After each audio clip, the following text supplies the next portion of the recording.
talking about the 40s and 50s.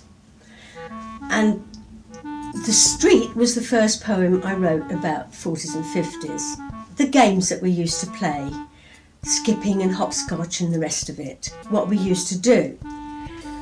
And because that was the first one, I then went on to writing others. I wrote about post-war summers, where we used to go into the fields, in the meadows, quite safe, catching tiddlers, newts, which you're not supposed to do now, picking flowers, can't do that now, playing in the woods, hearing the railway trains over the fields, popping tar when the tar got all sticky on the roads. That was another one. Then I wrote about queuing up for bananas when bananas were... well, I've got two here. I've got one called The Banana Queue, and I wrote this for Jennifer Curry. She wanted to know what the taste of bananas was like. Well, you try and describe the taste of bananas. It's difficult. It's a bit like cotton wool, isn't it? Wet, sweet cotton wool. Anyway, I wrote this poem because it was true.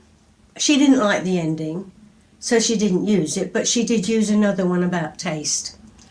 And this is true, and it's called Banana Queue. She called over the fence, "Tell your mum bananas are in at Mole's, I'm just going for they're all gone." And off she strode in her felt hat and brogues. Bananas were rare, and Mum longed for one, but she was at the factory and Gran was out. Alone at home, I brooded, then crept upstairs, hand hovering above the dinner money box. Heart thumping, I took a shilling and rushed to the shop and joined the queue of stern-faced women. I arrived home, triumphant with my trophy, and she greeted me wide-smiled. I can't remember the taste, though we had them for tea. And she wasn't cross about the money. And my friend, she said, "Can I alter that?" And my friend said, "No, leave it, that's your poem." And so I left it, because that is how it was. And when you ask people, when I do that poem and I say, "Can you describe the taste?" a lot of people can't. And I'll say, "Well, what do you have bananas with?" Or I put them in bread, or put sugar on them in bread, make a bread sandwich. Or we have custard with custard, you know. So that's how I use that poem. And then that brought me on to Aunt Dolly's bananas. She wasn't really, but, you know, that's supposed to be a little joke, by the way, which I didn't realise at the time, you see, when I called it that. And then somebody said, "Was she?" And I said, no, she wasn't. She was as bright as a button, but she was very broad dialect.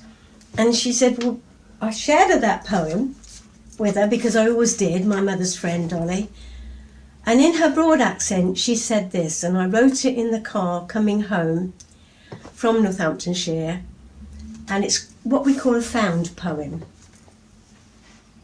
"Bananas, gal? Well, you couldn't get 'em for love nor money round our way. But at me cousin's, near the docks there, they were hundreds of 'em, large as life. You could have knocked me down. They always got 'em when the ships come in. Well, you should have seen me, gal. Carried as many as I could. Pard I was, and I weren't half popular when I got home, I can tell you." So those two really go together. And another one I wrote was about the Rushden Feast, which is not a feast, it's a fair. And it would always come at the time of the Feast of the Church, which was September. And and now I see when they advertise it, they call it the Feast Fair. Because obviously, for people who don't live in that area, they don't know really what the feast was. But part of that was used in a book called Nifs and Whiffs, because I used part of it for the smell of the axle grease and the noise and that. Another one was going to the pictures. Now this one is very popular because most people who remember the 40s and 50s, they will remember going to the pictures, especially if you're from London, because you go to the Picture Palais, and Saturday morning you had ABC or the Odeon or all those different groups that kids would go to. There would be birthday songs and so on, and obviously serials that would finish at the most daring bit, and then you'd wait for the next week. And so these are my memories. But ours were not in the morning, ours were in the afternoon. They were the matinees. Hey, stop pushing, we was here first. Boys in long shorts and snake buckle belts and school caps. Girls in velvet collared coats, knitted cardigans and kilts. Queuing for the Saturday matinee at the local flicks. 5 pence at the Flea Pit Palace, but more at the Royal or Ritz. We raced to the back of the front stalls, away from the pellet-flicking rowdies at the front, stamping their feet and bouncing on the velour seats. Cheers as the plush curtains swing open, the lights dim, a hush falls, and the picture show begins. Pearl and Dean's silver gates slide open. The cockerel crows the pathy pictorial news, and our sides ache to the cartoon capers of Bugs Bunny and Tom and Jerry. Then we yawn through the trailers, eager for the next Roy Rogers or Lone Ranger, and we boo the black-hatted baddies and cheer as the cavalry arrive in the nick of time. Errol Flynn swashbuckles from chandeliers, and Tarzan conquers the jungle.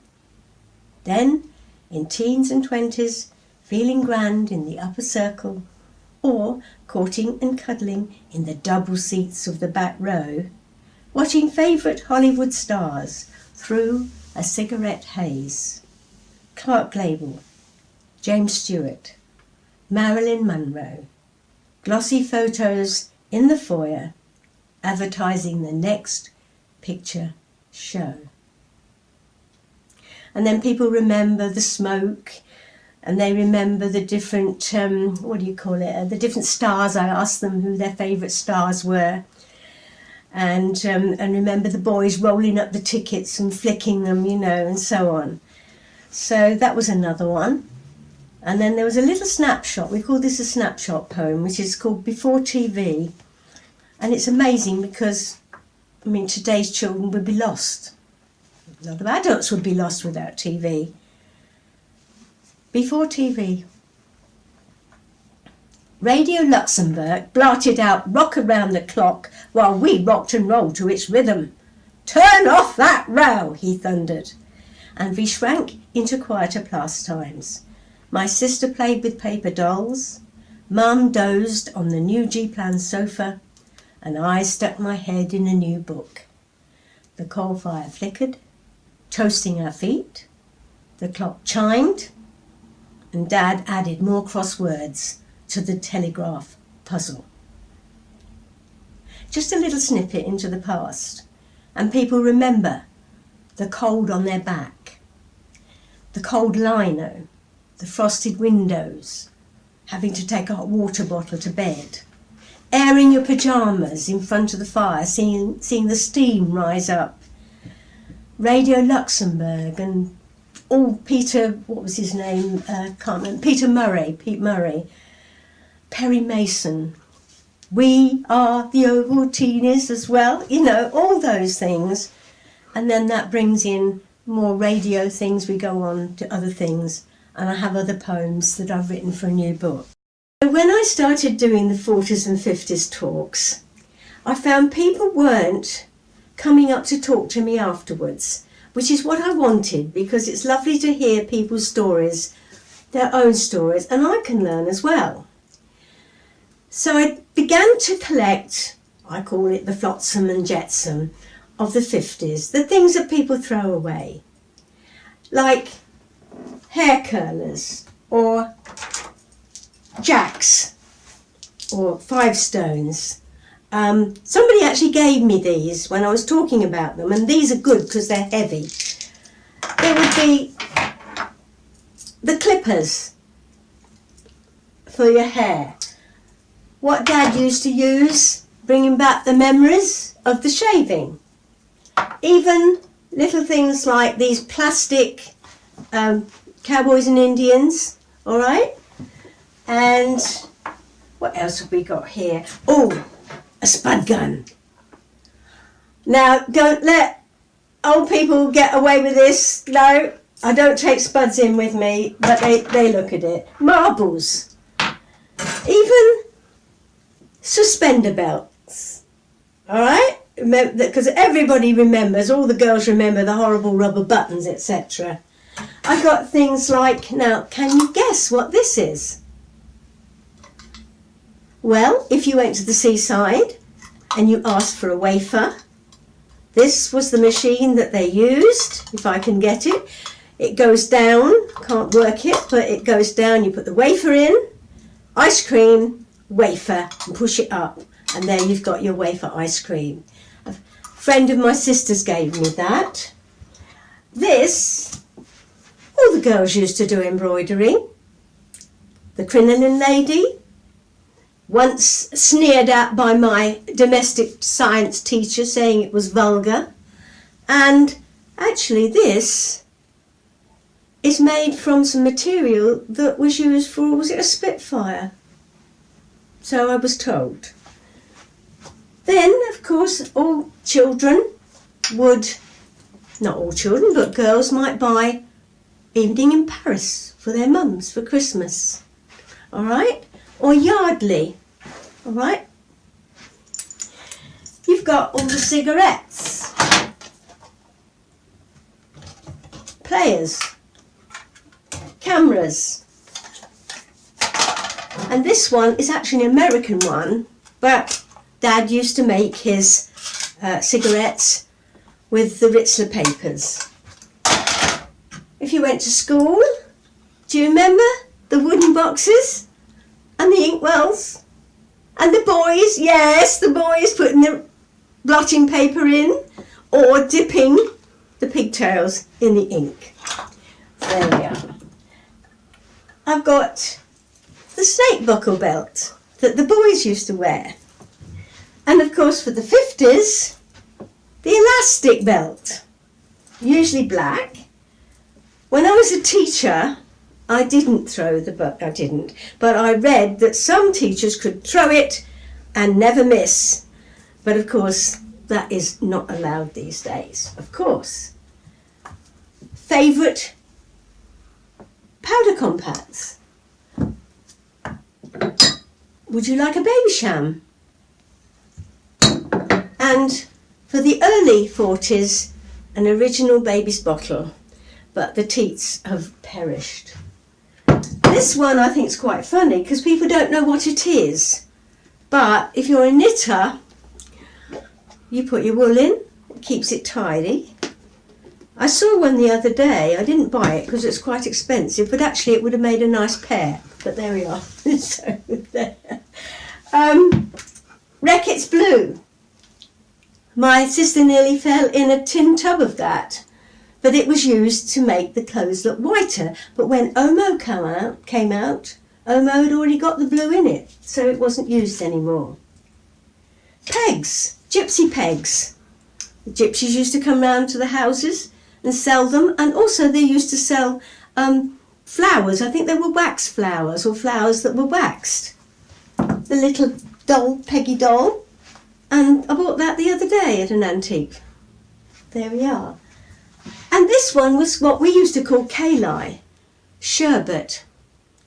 And it makes the lemonade crystals. And we used to put our fingers in, they'd get all brown, and then you'd buy little sweets, you know, sweet cigarettes, and pretend you'd been smoking.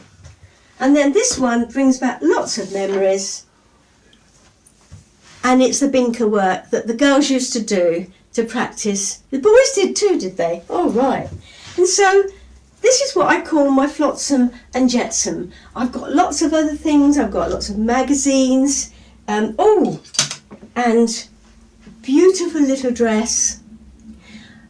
We had to learn smocking at school. This one has been made at home. You can see all the beautiful seams. It's been beautifully made. I actually paid about £20 for that in a retro shop. It's a real one. It's not rehashed.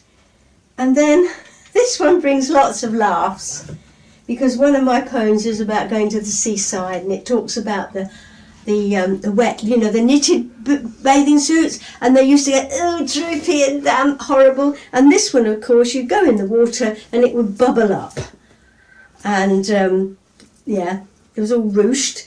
And of course, when you looked in the water at people swimming, they all looked like boiled eggs or table tennis balls floating on the water. So there we go. And that's just some of the things that I've got. Right. So, and then I found people would come up. They'd come up and look, and oh, I remember that. I've got one of those. Oh, I've got a ration book. I've got an identity card. And then that just broke the ice. Once I was retired, I decided also I would like to talk more about Jamaica, because that 5 years had a great influence in me. So having had several poems published, it meant that I could perform these to the children. I also would take in my big collection of the things that I collected. And I can remember my ex-husband saying, "What do you want that for?" I think there was like a big witch's broom, which they used to use to sweep the floor with. And I said, well, if we do Cinderella in school, or if we got Halloween. So I put it into the big crate when we came home. And so these days developed. Now one day I got a phone call from someone to do with the Poetry Society.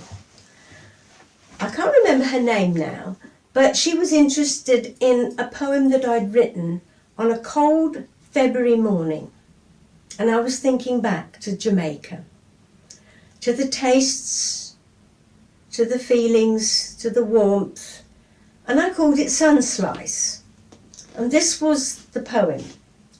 Sun taste is a juiced smile of mango shine, velvet warmth on a silked skin, melon cool, the sunsplash of reggae beat, heat drenched, lime quenched, Jamaican sun taste. Now that was used for a National Poetry Day along with other famous poets. And I was absolutely thrilled. I think I got £400 for that. And then I went up to London to the Poetry Society, where I recorded it, and they interviewed me and asked me various questions. And these were all put in that Poetry Day production, that publication, which I can't find at the moment, but that's the poem. Could you read it again, please? I will read it again, yes. It's called Sun Sliced, and she mentioned something about I can't remember, something, and synesthesia, about how tastes and feelings have colours, and I hadn't realised that I'd done this. Sun taste is a juiced smile of mango shine, velvet warmth on silk skin, melon cool, the sunsplash of reggae beat, heat drenched, lime quenched, Jamaican sun taste. And if you've ever tasted a lime soda in Jamaica, when it's made with lime and sugar syrup and lemonade, and after a game of squash, you just drink a pint of it in one go. It's lovely, really cooling. And the word Sunsplash comes from, they had a reggae festival and it was called Sunsplash. So I pinched that, and the rest of it is all mine. So that's been in one or two books. So having got these things, and then I perform them to the children, I try to get them to write as well. But I also take these things with me. Now, you're not allowed to get coral now. It's endangered, and so I bought this one actually at a boot fair, I don't know what coral it's called, but I've used it for demonstration purposes. It's very old, and I tell the children that it takes years and years and years for coral to grow. And these are the skeletons, and the coral grows inside. As soon as you take it out of the sea, it dies, and it ponds, really ponds. This is a queen conch, and of course children will want to do this to hear the sea.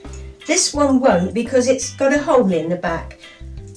The fishermen put a machete through it to get the creature out, because the creature recedes, it comes out, and then it's made into conch soup or conch steak. And this was the queen. And one little girl wrote a poem, and she said it was like a pagoda. And she also was looking at other images, and one of her poems was in one of the Cadbury's books. And that was a big thing that they did. It was a competition, and they had a book every year. They don't do it now. So, and then this one is stag's horn, and this one is sea fan. And if you see it under the water, it's very graceful. But of course these things were actually blown up after a storm. So if you were on the beach, you could collect them. The conch was at someone's private beach where the fishermen had been. And this one is called rain coral for obvious reasons. I love my geckos, so I do get gifts. And this one is with the big bulgy eyes. If you like Blue Mountain coffee, which is the most expensive in the world, this was given as a gift when I had Jamaican guests. But it's very, very expensive, and it grows in the Blue Mountains, and they do look blue in the distance, the mountains. This is very shriveled up sugar cane. It's inside, it's the fibres, and around the fibres is all the juice. And children will nip off the green, because when it's green, and chew. And then when they smile, they've got no teeth, because of course they lose their teeth. Now, if I show you this is the coconut that you will get at the fun fair or in the supermarket. And we know that it's got white meat inside, and sometimes some very sort of sickly white liquid, which we call coconut cream milk. It's not. It is coconut, but it's not what we think. These are two diddy ones. So that's the grandfather, the mother, and that's the baby one. And you get other ones, smaller. Now, I show the children this, and they say, what is it? I say, well, it's a coconut. Oh, but I thought coconuts were like that. No, well, they are, but they're inside that. And the coconut is covered with all hairs, or what we call coir. If this fell from the tree, it would break. So it needs this big covering, armour, so when it falls, it doesn't break. In some countries, the coir is made into rope. I haven't seen that in Jamaica. But if you cut off the top of the coconut, and this I actually saw in the country parts in a very old house, there was a little woman down on her knees on the oak floor, or whatever it was, polishing. And if you look, that's very much like a modern day polisher, isn't it? The brush is on an electric polisher. So that used to be my what is this, and people couldn't guess. If you like your rum, and I like the gold rum, gold label, or what is the one from Barbados? Can't remember the name of it, but there's all sorts. There's because all the different islands do their own rum. And also as a byproduct from sugarcane is Tia Maria. And all the trash is made into a bagasse. It's all pulped down to make into a hardboard, which is used in building. So the coconut tree is about really the most useful tree in the world. This is made from coconut leaves, fences, roofs, etc., etc. And then have a little drink now. I think yeah. you need a little drink. Keep it beside you. Come up for air. Yeah.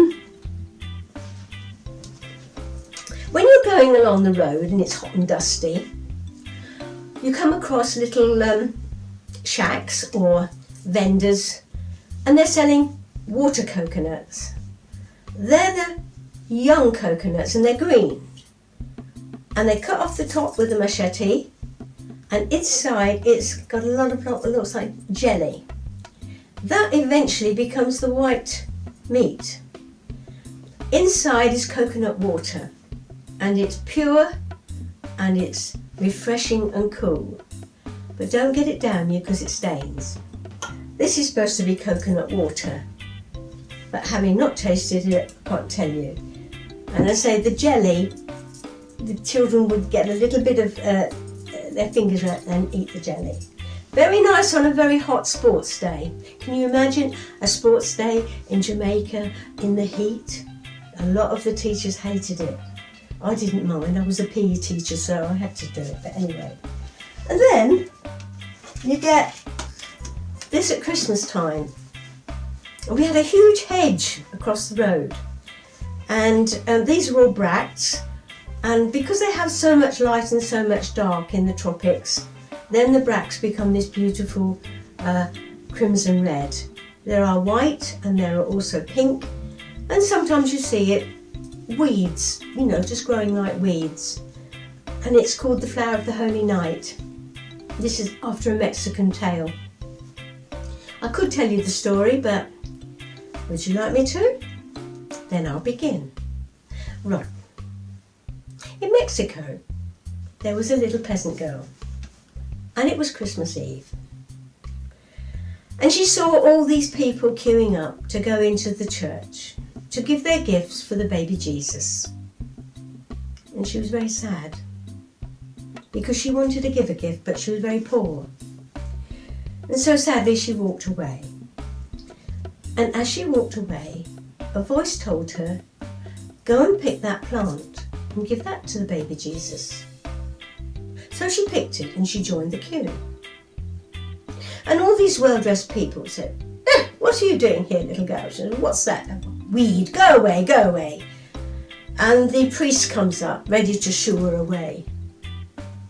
When suddenly, the plant turned into a beautiful crimson flower. And she was allowed to go and present it to the cot where baby Jesus would be born the following morning. And ever since then, it is called the flower of the holy night in Mexico. So that's the story of the poinsettia. And we did make up poems about poinsettias. Now, this is made from a coconut. He the Rasta man, you know. He the Rasta man. I said he looked like my ex-husband when he was drunk. And so, there he is. You can get bird things made out of them now. So when I go, I've got 2 hats like this, and I get the children to wear the Rasta hat. And, you know, they're sold in Jamaica and so on. And then you have T-shirts with soon come. But of course, Jamaica, never anything gets done in soon come time. So there we are. So that's the Rasta hat. And then you get all these sort of little dolls. This is from St. Lucia. This one is the young lady, and this one is the old lady. All right? And then, of course, if you want to do your thing, this is what do they call a gourd? filled with seeds. And then of course I just get these and make the look as if the fish are on the under the water. And this is made from a milk tin. You know, a little milk tin? And it's actually a lamp. So they put a wick in the oil and the wick. And I don't know why, but it's called a kitchen bitch. I don't know why, but there we are. So probably got that from my market. And I got twist of tobacco from the market. And this is a little brush made from banana or coconut leaves. And this is a giant pod from a ponciana tree, which has got lovely, beautiful red flowers. And inside they all lay like this, and sort of like jewellery is made, like from the coconut. Very often jewellery, cheap jewellery is made. You get these little Job's beads, and everywhere you go you've got the higglers selling them. You might be on the raft in the middle of the country and you think, oh, I'm glad I'm away from all that hustle. And suddenly you turn the corner and there they are on the rocks with all their beads and all their bits and pieces. And this looks rather rude. It isn't. It's solid cocoa, and that's from Grenada. Solid cocoa, which you would grind, what do you call it? Grate to get the chocolate, that is. And these are just little things made from coconut. You've got a little lamp there, full candle, coconut spoons, and so on. So that's the coconuts. And these are sticky tamarind seeds. And the children in our school used to pick the tamarind, like small, where is it gone? Never mind. But anyway, they used to pick up the beans, and inside would be the tamarind with all this sticky fibre. And when you put it in your mouth, oh, it was like very tart, very tart. But if you rolled it in sugar, then you could make tamarind balls, and that's what these are, tamarind balls. And then of course tobacco. And several of the children I taught, their parents worked for Machado and the cigarettes and tobacco. But of course that's a dying trade now, isn't it? So, and this is to prove that I did play for hockey for Jamaica. There, me badge. I played the badge there. There we are. And it's a doctor bird, which is a hummingbird on a hockey stick.